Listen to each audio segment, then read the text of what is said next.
Awesome. So we have Ruan M. Marinho. For me, how do you deal with so you said what 70, 80, 100 client, whatever it was? How do you deal with so many? The team, or I'm sure you have to have your hands in all of it, right?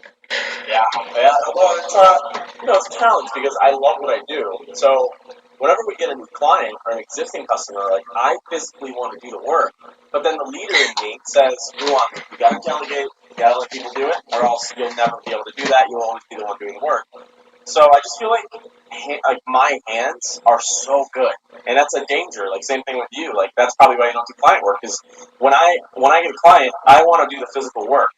But the key to client work is setting up a productized service that they can expect results from. Because when the average SEO pitch is, "Hey, you pay me $1,500 a month, and you'll show up somewhere in Google In in six like months. Yeah. 6 months." Yeah, Yep. and there's no Hard sell. that's literally it. So what we've done instead is we've created, okay, Mr. Business Owner, we're going to set up your website, we're going to set up your pay-per-click campaign, we're going to set up your SEO, and we're only going to charge X for it. We're not going to guarantee you crazy amount of results, whatever it may be, and really productizing our service, similar to how companies like Haibu do it. It really allowed us for scalability because then my staff knew what they were doing every time we got a client. So every time we get a customer, they go through a survey, right? We do Right. that. My account manager sends that out. Then they get a generated sitemap, which we already have templates for in every industry, right? Then the account manager does that. Then they go through a website design change. We put them onto a platform called Duda. It's a CMS. It's very responsive, very, very quick, very nicely done. Then we start the monthly SEO engagement. So we try to stick away from, oh, we're just doing SEO. We try to go, we're doing your website, we're doing your SEO, this and this and this. So they're not stuck there complaining about SEO results in 6 months, stuff like that. Right. That's and that's interesting how you just it came off fast, and that's from time. Like you said, okay, I went to this, I went here, I went to there. How long from Ruan 2015 till now to get that process where you can take $1,500 from another man or person, right? That's a big commitment, right? So when and how long did you feel that you could do that? Like you had the processes down. Like how long did that take you Well, personally? actually, before I had the process, which now that I think about it, like I kind of feel bad about. Um, but all those clients are still with me, and it's because of my dedication to them. And my like just overall, like I'm a good guy. So even though I may not be doing the best SEO in 2015, they still stick on because they like me. So um, I started in 2016, early 2016, and I was working at home. Then 2017. No, not 2015. I haven't been doing this since 2015. No. 2017, I started. In the beginning of Oh wow. 2017. First day of 2018, I had an office space, and I hired two people, and it was the worst mistake ever. They're still with us, but I just wasn't ready. Right. So they're kind of like sitting around not doing anything because I didn't even have the system. You didn't have the So process. how are you? So, and they were always like, we need a process. And I was like, I don't know yet, guys. Like, I don't even know what we sell yet. 2019, this year, I have an office. It's fully designed. I have staff members. I have people doing sales. I have people processing stuff. It's moving.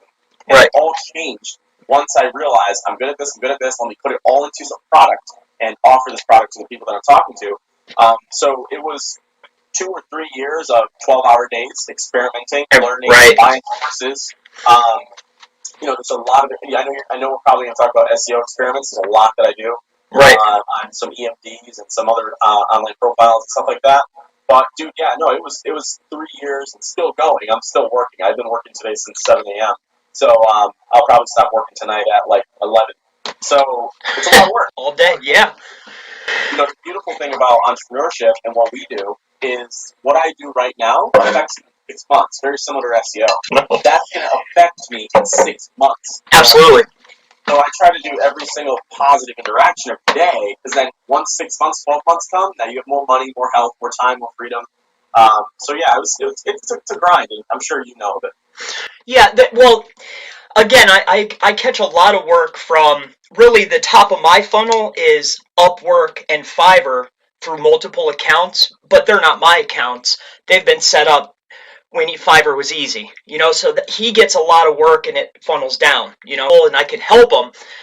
But dealing with clients, I give it to you. That's what clients are. They only call you when there's a problem. You know what I mean? You don't ever get, oh, hey, Ruan, man, we went from page 12 to page 6. This is amazing. But what's more amazing is page 3 to page 1, right? Or from the bottom of 1 to the top. Now that's a feat. So in any case, hey, that's a question for YouTube. Did you notice any? You don't ever. I try to never use profanity. You don't ever. Do you think that really causes an issue? Okay, so if anybody that knows me is watching this video, they're laughing really hard at what you said. Yeah. Because I used to, I still do, but I used to use a lot of profanity. Yeah. And I don't know why. I kind of just like to take the camera and just like be myself. So in real life, I swear. So I swear on camera. Right. But now I've kind of taken it into more consideration because my name is, I gotta protect it. Because, right. Your brand. That and I have clients that are paying $5,000 a month searching my name on YouTube, right? So I gotta really look into it, and I always check myself, and I always just make sure. I'll say the F. It's the F bombs, the C, those are the. Because what a lot of people do is they'll turn on their YouTube and they'll put it on the side while they're cooking and they're cleaning or there's kids around. Absolutely. So I'm trying to take that into consideration. What I have noticed though is the videos that I swear get more views than the videos when I don't swear. Really. And since we're on the quick topic of YouTube, you love SEO. Is there anyone that you watch or anyone that you personally recommend, maybe a course or something that really helped you in your learning process, or was it more trial and error than anything? It's 75% trial and error, of course. 25% no one on YouTube. So I follow this guy. His name is Larry Janeski. And he has a $30 million basement company, a $30 million agency, and he has a bunch of crazy stuff. But basically, if you type in basement waterproofing or basement companies or something like that, right. It's the first 5 pages of Google, his websites. Beautiful.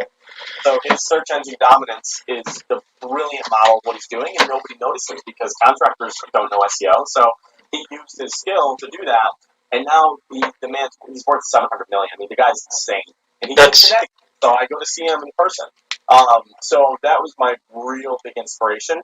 I'm thinking of business as a machine, rather than me doing the work. You got to really develop and engineer a machine that does the work for you. Of course. And spits out a great result with great communication.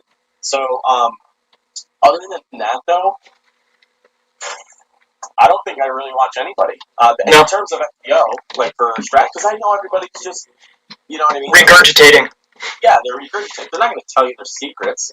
Like you watch, the only thing that is good, I will say, is like Josh Mashinsky's White Hat Black Hat show. Like those, sometimes they'll give you a little something, tidbits. I like that SEO Fight Club a little better.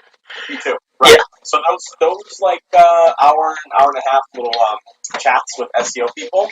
That's the only time I'll ever learn something decent. Yeah, absolutely. Those two, I started with Josh, but once I saw the other guys move on, I went right to it because they were doing what I'm playing with, like that's what I enjoy doing is playing with it. Hey, what can I do to get a little bump, Yeah. So, we talked on negative SEO. What about it? So it's strictly client, never affiliate, never straight client work, right? That's your model. No more courses, no more software maybe in the works. You don't think of right now it's all client. And then that's a front end though. What there's always a front, like that's the front end. Like what's you know what I mean? There's always a master plan, I guess, for a lack of better words. You know what I mean? No, it's true. So I'm gonna get into like in-person seminars. Okay. I just did my first one, and I charged $1,000 for it to come to my agency and learn at my agency for 3 days with me. That's cheap. Really? No, it's a good price. Yeah. And I got like 12, 15 people to sign up. So that's my little side income. But, at the end of the day, I have to physically be there doing that. And that's kind of why I see so much potential with clients, is because I can just hire people that are really good at this and just give guidance. And I don't have to be at the agency ever. I just have to sign their accounts. Train them. And my other side thing is YouTube AdSense pays me $4,000 a month. So, That's nice. know, I mean, that's a nice little, it catch. it helps. So I don't really need much to live. So I kind of just like, and the thing about the course, one thing that I really hate about the course is that when people buy it, there's always like this resentment that you sell a course. You know what I mean? There's always like, hey, like I bought your fucking course, and I don't like this about it. I need a refund, or I'm gonna blast you on Google. And it's just like I started seeing some of those emails, and I was like, that's it. I just told my team, change the website, course down. Right. Yeah. Well, and two, and like we spoke about a little bit, is if someone invests the money and we're good friends and they have a course that is good, obviously you're going to share with your buddy, and then hey, I got this. You pass it on, and so that's another piece there. That's why you always see people have the entry, then there's an upsell and an upsell, and then we have software, and then So yeah, speaking of in the courses and your course and other courses, what's your position? I know within your course, you said that's no more though. That's No, not anymore. Nope. just for now or forever. Maybe. It depends Oh, on okay. the future, and yeah, it's just sitting in front of a camera and recording a full course is just not sexy to me. Maddening. Yes. It's bad. Maddening.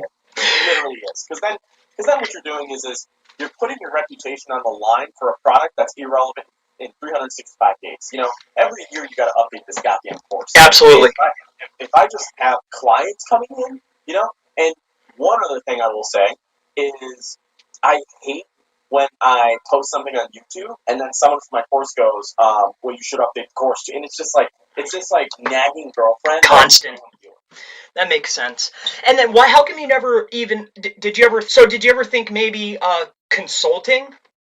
Just a little pieces of time, like a one-on, like we are right now, like a one-on-one. Here's $1,000 for 2 hours of your time or whatever. Did you ever think maybe doing that, or no? That doesn't interest you It's like because it's not scalable, really.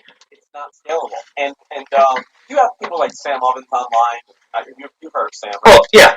Yeah, you got people like Sam Ovens saying like the future of business is a course, future is consulting. And, at the end of the day, Sam's still sitting there with his mouth extremely dry for 4 hours straight, recording some video.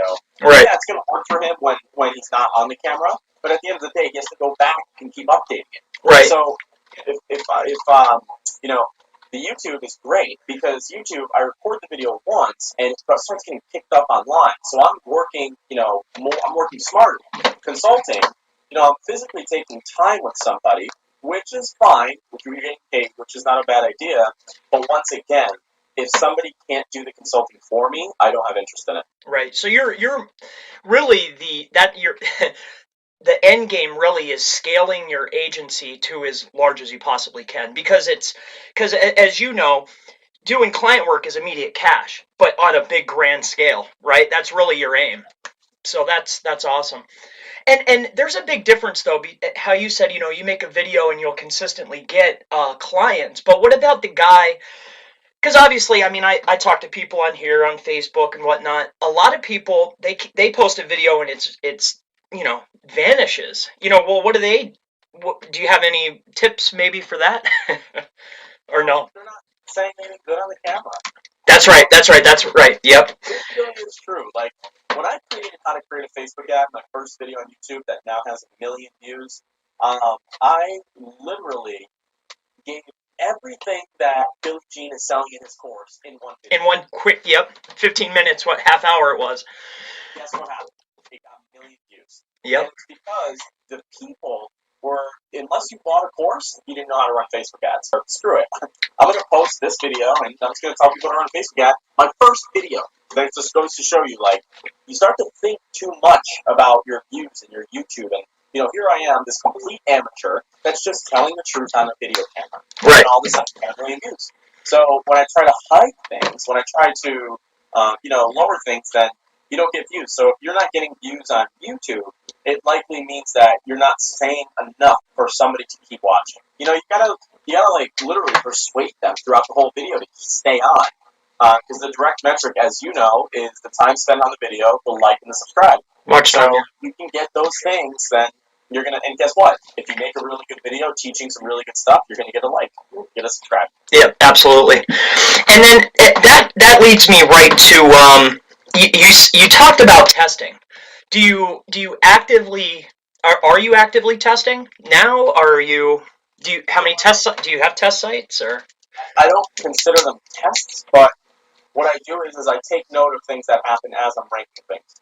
So, for example, I have like a 4-page like note sheet of the website, what happened, how long, when it was, and so it's not really testing, but I do take note of what's happening. For example, we registered NoWellWater.com.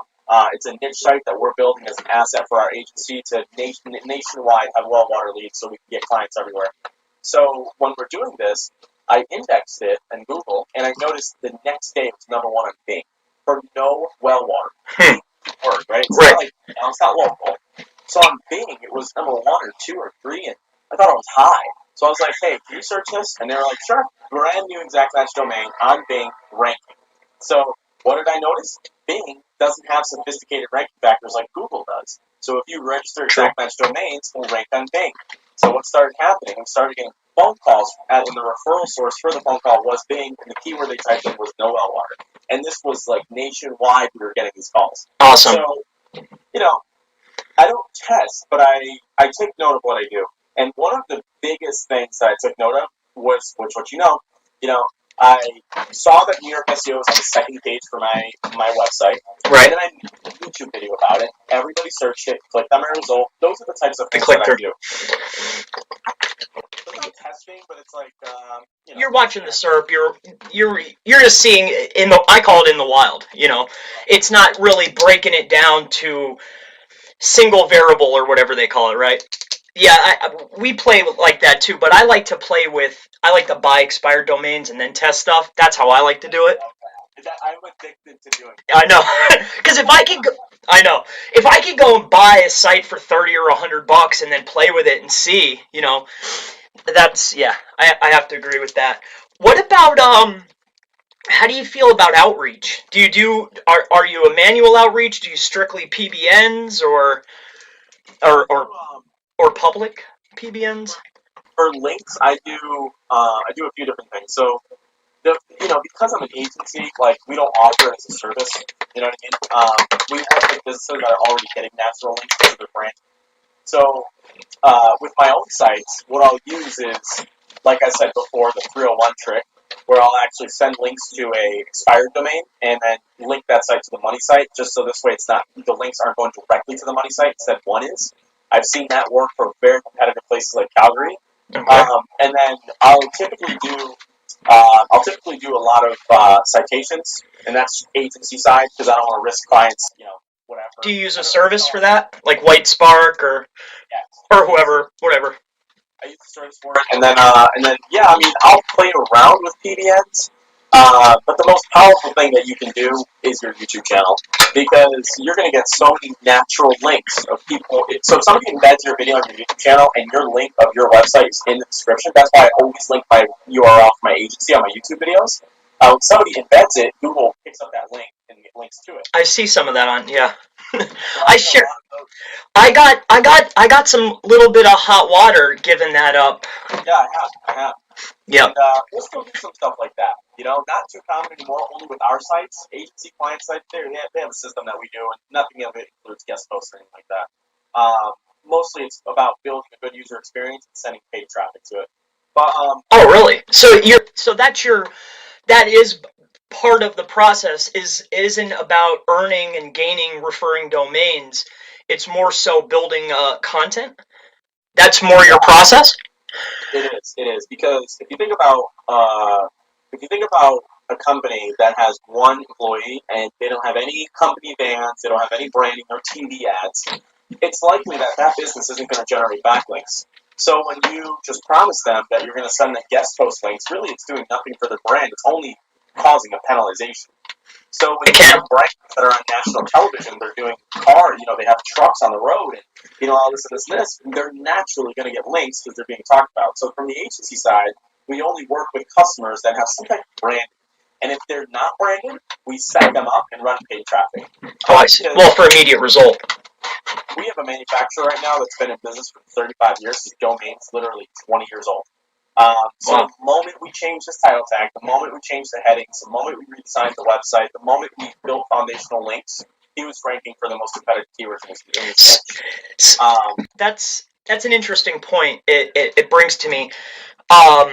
Really, so the model is you're already looking for somebody that's in position, right? Not only do they have a budget, but they're already the domain's age. They just need a little bit of help from a professional, basically, right?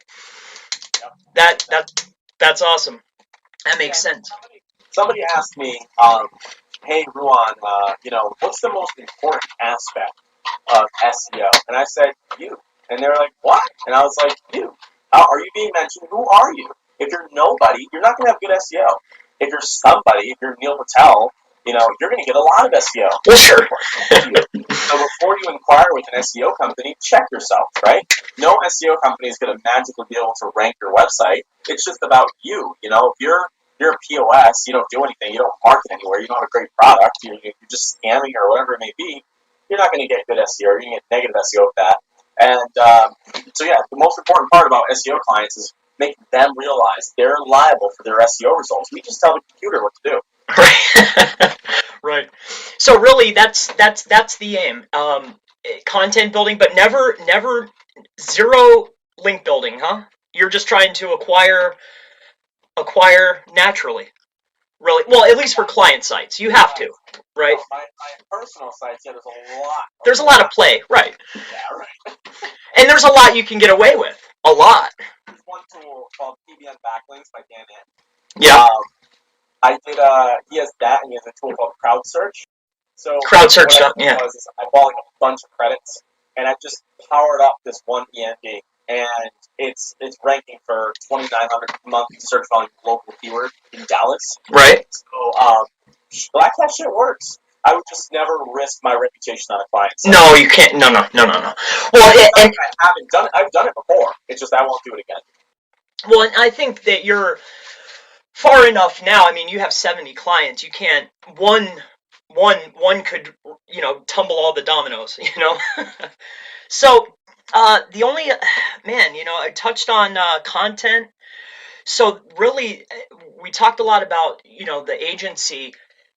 How did we really touch on managing and building the team? Yeah, so I was just going to talk about that. So it's not that if I do something that will negatively impact my reputation, that my whole business will just go away, but it makes your staff feel a type of way. I saw that video you made too. Yeah. Yeah, no, it really does. Like, I noticed that, like, my staff gets a little upset when I mention my course and, like, talk about, like, how much of a douchebag I am on YouTube. Like, they just get like weird about it. So, I consider staff's perception about everything when growing the team. So one of the things that you mentioned was, well, yeah, you can send a link to a client site and they get penalized, and then it's just one client out of 70. But the problem is now the staff knows about it, and it just kind of creates this little like I'm a scammer doubt in their head. And I don't want people to feel that way when they work with me. So I just make sure to be as safe as possible. And there's no such thing about doing the right thing. There's no such thing as doing things right. It's about doing the right thing. So I just try to stay as honest as possible with these people as much as I can, and as much communication as possible. You know that when somebody doesn't email you back, text you back, it's just shitty. You want to have room for communication. So when I was building my team, I looked at the service that I was selling and the job that would have to be associated. So there's a job for client management, account management. Mm-hmm. There's a job for reporting. There's a job for writing text content. There's a job for writing meta description titles on page SEO. And then there's a job for citations and Google My Business. So I really just hired people in those positions for my first batch. But the end of 3-year goal for me is to have at least 50 employees. Wow. So 2023-ish, I should have 50 to 75 employees. That's my goal. And that's going to come with just providing the best, most transparent, best results possible for these customers. Well, of course. The way you're going to get clients is always based on referral. Because we're in an industry where unfortunately we're just not trusted. But when a friend can vouch for another company that you can actually do the work, it's great. And you know what? it's a lot of people don't like services, but here's my thing about it. If you can just get a better service than the average shitty SEO, your clients think you're insanely good. Right, God, yeah. My last guy, he stopped emailing me back, and I paid him. And I was like, how? How did that? Why are people doing that? So, it's just easier to stick out at times when you're doing the client services. And when you're building a team, it's all about making people feel proud about who they're working with and where they're going every day. So our office used to really look like crap. Right. Lawns, it was brown walls. So I said, you know what? I'm going to invest whatever it was to do all hardwood, glass tables, this, boom, boom, boom, nice trashes, nice smell, paint the walls, do the TV. The whole nine. The whole line. Yeah. Literally, we're going much harder now with the whole line because I know that something happens psychologically with morale. And if it's resentment, you're not going to have a team. And what's the most expensive part of a business? Turnover. So if you have a lot of turnover, your clients are going to be like, why are people quitting? They're going to drop the ball, and it's just a mess. So my goal, my key performance indicator for my business is turnover. And as long as I can keep that low, I know client turnover will be low. Right. Because if Scott works with Restoration Doctor, one of our clients, for 3 months, and then all of a sudden, Restoration Doctor, he goes, oh, what's going on? And then you go, oh, here's your new account manager. They start to wonder, like, what's going on here, Makes sense. And that brings, I hate to hold you up. I know we're getting, what's that? I have time. You have time. That brings me to your ranking for, I just always go back because, you talk about it. How much more business, because you can point to a number one ranking, has that been able to bring in more clients? Has that been super beneficial? Do you think that would be beneficial for somebody, building an agency or whatnot? Go for a big term. Don't, you know what I mean? Like, should you do that? What do you think? Obviously, yes, because, right? Yeah, I mean, I definitely wouldn't waste any time going for smaller terms if you have the know-how. But if we got a customer the other day. It was $2,500 up front and then $1,000 a month for a year contract. And he searched New Jersey SEO. So we can literally account for a monetary amount for every single conversion that we get. Now, what's really cool about this is, once again, what's the most important part of website conversion rate optimization? It's you.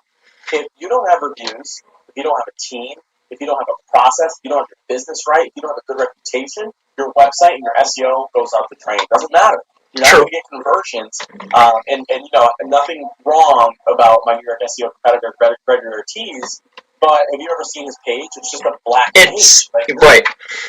You know what I mean? Like, you're not going to get... He's been in the game a long time. That's why I think he's still sitting there, All in cheers, they're always searching it and going to Greg's site. So, I can understand that, but if you just add a little more oomph to the page and a little more reviews and some pictures of your team working, and you're legit, your conversions are going to go up. So before you even start thinking about ranking, get yourself right first, because your rankings are going to be nothing. You're going to just get all this traffic. We get a lot of leads from our rankings because we can say that we're an in-person team. Here's our results.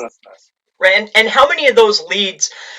Because again, I dislike dealing with clients, right? So he takes care of work. I do the SEO. How many of those leads are tire kickers? How many people you get, people filling out your lead forms or whatever the case may be, don't amount to being a client? Tons, or how many? Like, what's your close? Are you closing very well because of that, or? I close all qualified leads, but I'll get the YouTuber that finds me on YouTube that goes to my website, puts in their really bad e-commerce website that they just started because they watched the video online about how to do a Shopify store. And the worst part is they call in. So my staff members, they get really pissed off when somebody on YouTube that's like, trying to make money online calls in. And my coworker Evan, he'll literally give them an attitude, and it's so funny because they're like, hey, I just watched Ruan's video, and I want to make money online. Can you help me? And it's like, what? We're an agency. You have to have something to help. Right, and I'm like, no, we don't have anything for you, sir. I don't know what to do with you. But, yeah, we get a lot of unqualified leads that come through our website form, but less because we've made our form bigger to fill out, and we've also IP blocked a lot of countries. Oh yeah. Oh, I see. That makes sense. And then too, I noticed on your site, looking at sitemaps and whatnot, you have a lot of content that isn't visible through drop downs. Like people would never know how many pages and how many posts that you actually have. Do you think that that helps with the success of certain pages? Absolutely, Yeah, right? definitely. Because when you get too much, you play everywhere. And I noticed a lot of, I mean, you don't have to answer. I could edit this part too, but um, I noticed. I don't know about since the site revamp, but how did you beat duplicate content? Very simply, right? You have to beat 51%, right? Because you were changing a lot of the headings and things of that nature, but it was pretty much the same, right?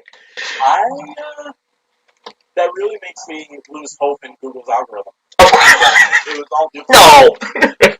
We didn't change anything. It was all duplicate. We just my coworker and it's so funny to say that because I told him I was like, hey, write these invitation pages for this using this template. So you know what he does? Copies on every single one. Of course. I mean, there was some modification, and then you didn't say team, you said meet the team. There was some modification, but as we both know, it's 51%. If you can make 51%, original or whatever unique, you're probably gonna get it off. I was just I curious. have I have another theory as well, and I think it's because It you is know theory, but it's theory, yeah, and yeah, it's like I I can't think say for sure. I think because people search Develomark and they go to the website or they come from social or I get these backlinks, I think they're less prone to just like slap my site. But I've seen them slap Forbes and JC Penney. So I don't know, but I just feel like for especially like those foreign links that I got and like the duplicate pages, like you would think like But at a perfect machinely built profile. Like it's almost a 10% to the T. If you were to, I'm sure you've exported your. If you take a look, it's almost like that's why I made the video. Like it wasn't a shot, obviously, of course. It was. You can see like branded. It was perfect. You know what I'm saying? Like it was perfect, man. You had the branded, and then you had just a perfect little amount of porn to be able to say, hey, you know what? This was a negative SEO attack, right? It was just the perfect amount, and it was. I thought it was awesome. I thought it was. I was like, and that was, and I noticed almost all of the links are going to one page, powering the freaking site, which is pretty. I mean, that's pretty good. That's excellent. So I have a question too.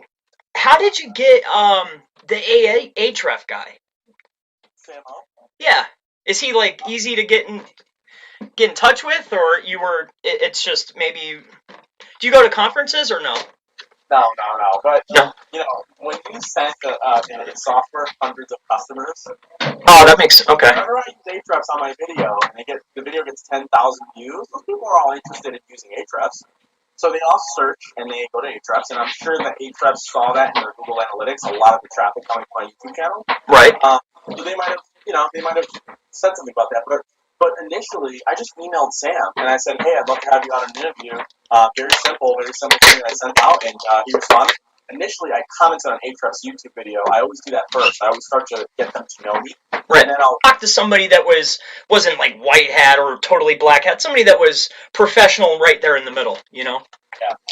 And I did that same thing with Neil Patel. So I built a relationship with Neil Patel because I created that video about Uber Suggest a while ago, and it got like 30,000 views. So it's a great way to. YouTube really is a gold mine for a business. Absolutely, I have to agree. Create leverage. Like if you have people watching you, that's never a bad thing. So now every time I meet a software company, I know that I can help their business like crazy. So Right. I get all the perks. I get the discounts. It's free trials. It's this. I get referrals from them. That leverage line, that's a straight gotch. I heard that was one of his, right? Did you catch that off of him or no? No, I did not. The leverage. Oh, okay. That's in his course. I know that you mentioned within some of your talks that you invested in some of his training, or that could have been for the video. Who knows? I don't know. But I know he talks about that quite a bit, though, leverage. So that makes perfect sense how you say. Yeah, he leverages his content like that. post he wrote, that blog post about Ahrefs that's number 3 on Google, there you go. Yeah. Now he has a relationship with Ahrefs because he wrote that post. So yeah, no, I've invested in Gotcha's programs. They're excellent. You know what you just said. You have so many older versions because you have to keep making the course. Right, like we talked. It's really not a moneymaker, and it's a moneymaker up front, and then over the term, it's not a moneymaker. Right. Yeah, it sounds scalable, but it seems like a lot. It seems like a lot. I think, man, I touched on any little tips, maybe, like any bangers, what that's what we call them, what music you listening to? Listen to. Do you listen to rap, rock, right? I listen to rock. I listen to Metallica. I listen to Judas Priest. I'll listen to Nirvana. I'll listen to all that stuff, and then on the other side, I'll listen to Lil Baby. I'll listen to 50 Cent. Stuff like straight rap music. I do everything, dude. I listen to it all. But no, I'll show you. I'll tell you of a crazy trick that we're experimenting right now. So there's a company that just basically collects leads. It's a lead generation business where it's home service clients. Mm-hmm. So I noticed this one day when I typed in painting, because I have a painting business. Personally? Yeah, I personally have a painting business. Huh. Wow. Yeah, I can't see you up on a ladder, man, Oh, no, I don't do the work. Oh, okay, I see. You put people on, okay. I was about to say, really? No, I own an appliance company too, but we don't sell the appliance. We just get the lead. Right, makes sense. So this person, I typed in painting, and all 4 of the PPC click results was like local painting quote, painter near you, getapaintingestimate.com. And after I did some really thorough research, and all of these websites was like, need a painter, type in your zip code, and it kind of just like funneled you through. So all 4 of the PPC results were the same company. Mind blown. Yeah. And I was like, so they're basically controlling all of this traffic. Well, yeah. Upon further investigation, all of those micro websites were Home Advisor. Oh, so I was like, boom. So these guys have 4 PPC results. That's a video, right? How to make $1,000 a month or whatever. I'm trying to do it myself now, testing it out, but you need a lot of budget. So upfront budget. So basically, when you see these companies like Home Advisor, they're controlling web traffic where you wouldn't even see it. Of course. And their hands are doing things that you wouldn't think that they are, obviously, of course. Like all big brands, that brings a point to me, but it slipped my mind. What else? Man, I had another question. Oh, how about any iframing? You play around with any iframing? No, I don't. Never? Because the sites that we build, we never have to do anything like that. Because we'll use like I don't know if you've ever used Duda. Have you ever used Duda? No, never. Yeah, so all of the HTML stuff is like set, so we don't even play with it. You stick to the tried and true. Yeah, I mean, I touched on every single little note that I wrote here. I mean, that's pretty much it. I mean, I don't know what else I could possibly ask you. Really, my main thing was I wanted to know how did you rise so fast? But as you basically said point blank, it was consistency and people like me. I mean, that's it. And you're straight up. I mean, I messaged you. You were on time. You're on point. You're a nice guy. So that was awesome. I'm ecstatic that you talked to me. That you even gave me the time. Right. Yeah. I mean, I'm not like these people like Neil and like bigger SEOs. Like you're not. Brian is impossible. Impossible. I've been harassing him for 6 months. Yeah, one time. Really? For an interview, and he was like, "Sorry, too busy right now." And I was like, "Respect." That's awesome. Yeah, Brian D. And you know what? His stuff is so simplistic. Really, it's all. And I had his course too. His main thing is teaching outreach and writing good content. That's it. He doesn't give any tricks at all. Like zilch. Nothing. He gives nothing away. It's like, That's it. So really, that's what SEO is turning into, is how good of a writer, because really, I think, how do you feel about that? Backlinks are really becoming less and less relevant as time progresses. You know? Yeah, no, I think it's a definite equilibrium because when you write content, if you don't have backlinks, I mean, what's going to happen with content? Not much because no one trusts you. So, like, yeah, I can sit here and say Ruan Marino is the best SEO. Ruan Marino is the best SEO. Ruan Marino is the best SEO. Google's not going to think of it that way until Forbes is saying Ruan Marino is the best SEO. So I still think backlinks is a priority to anyone that's working as a business because really, like I said, if you're a good person, if you're a good business, you're going to need backlinks. So forcing you to become a better brand. At the end of the day, anybody can write their own content, you know. So yeah, but I hate writing content. I can't stand it. Yeah, I loathe it. That is the worst.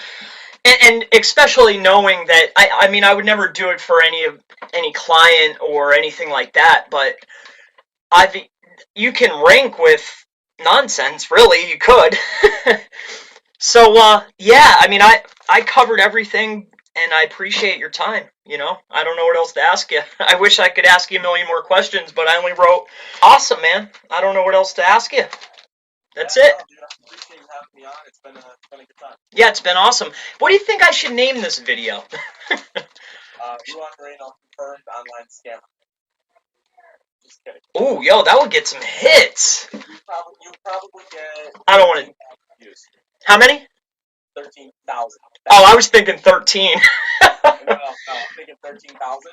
Here's what you would have to do though.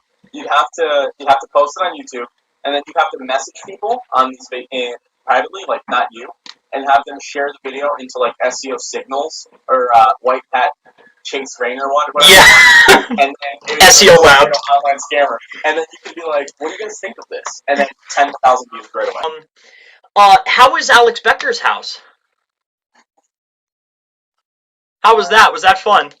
It's not. I think it was great that I went there because it told me what I didn't want to do. Because Alex, when I was at his house, he knows his shit. He's pretty nice with the marketing. Like I don't like his videos, but as far as his structure, it's pretty tight. Yeah. But it kind of reminded me that I don't want to be the guy running YouTube ads sitting in my house, I want to be the executive running the business. So Alex makes a lot of money, and that's wonderful. But it's just not for me, and it's for Chase. Chase wants to do kind of like similar, but for me, it's just not me. I just want to grow an executive company the good old-fashioned 1950s way. Right. Well, it's tried and true. Tried and true. Yeah. And seeing Alex, seeing his house, it was very inspiring. But it was also, of course, very reality checking to me as a person. Oh. So, it was weird going into his garage and sitting on the computer that he records videos at. Yeah, that's what I was thinking. Yeah, you saw all that. That was all there. That was cool. Yeah, it was inspiring. Yeah, it was inspiring. And I'm sorry to keep you. That's the last piece. This will be the last question. I have noticed because I had people working with me here at the auction business, and I did a lot on building with Fiverr and Upwork. That's how we funnel. That's how we get a lot of the clients. How do you, not necessarily ladies, but men wanting your position, how do you, I don't know how to word it, maintain the alpha within the group? Does that make sense to you? It does. You get what I'm saying? Men want to be the man. You get what I'm saying? Yep. How do you maintain power within your group? Is it just like you mentioned with morale? Yeah, it's reverse what people normally think. So when I go to the office, I'm usually seen as the person that doesn't own the business. The staff owns the business. So when you really just take your ego out and you let your staff win, that's how you always remain the boss. That makes sense. I've felt threatened before. Happens all the time. Of course. But I know now, emotional intelligence is a really good businessman's tool. You just kind of go from here, and you just go, okay, this person's doing really well. Wow, great job. Here's, congratulations. Here's a raise. That type of stuff. Instead of going like, oh, you got lucky, or that's not how you do it, or so it's all about the ego. If I'm standing there and whipping my thing out every day and saying, guys, look how big this is. Yeah. Look how great I am. And check out my Ferrari. And although I got a nice car, but well, that's why I was really very surprised because watching your early videos that you would spend money on a liability. considering the fact that you're building a business, a vehicle is a liability, right? Anything that doesn't bring is taking, right? So I was actually surprised, but you made kind of sense because you're going to the meetings. But really, the results should speak for themselves, irrelevant of, how you look, right? But I was surprised by that, the car purchase. Well, it's so Larry Janeski, you gotta look him up. But the reason why I bought the car is because Larry, my mentor, Oh yeah. he basically said, he was like, "How do you see yourself?" Asked that simple question, very softly, and I was like, "Wow, like, how do I see myself?" So when I started driving my new car, I started looking at myself differently, and it gave me more confidence to perform better at work, perform better in person. And although I don't need that to do it, he just said it'd probably be a good idea, so I did it. I shouldn't be driving around. And a hoopty. Crap. Yeah, no, I just shouldn't. The person that I am, that's the old me. That's fine. But now I'm not gonna buy a Ferrari. That's just stupid. That's getting crazy. A BMW 3 Series, like, it's okay. Yeah, that's fair. That's fair. That makes a lot of sense. Quick one. So yeah, awesome, man. I'm sorry to keep you, but it's been a pleasure, and maybe I'll talk to you again. Hopefully. Yeah, no, absolutely. What state are you from? Pennsylvania. Oh, okay. So you're like 5 hours away from me. Yeah, you're pretty close. You're pretty close. I don't think that's that far. We drive all over to get loads to do cleanouts and things. So. Oh, that's awesome. Well, dude, yeah, it was a great time having you. Yeah. Or time talking. Yep. Awesome. Have a great day, everyone. You too, man. Yep.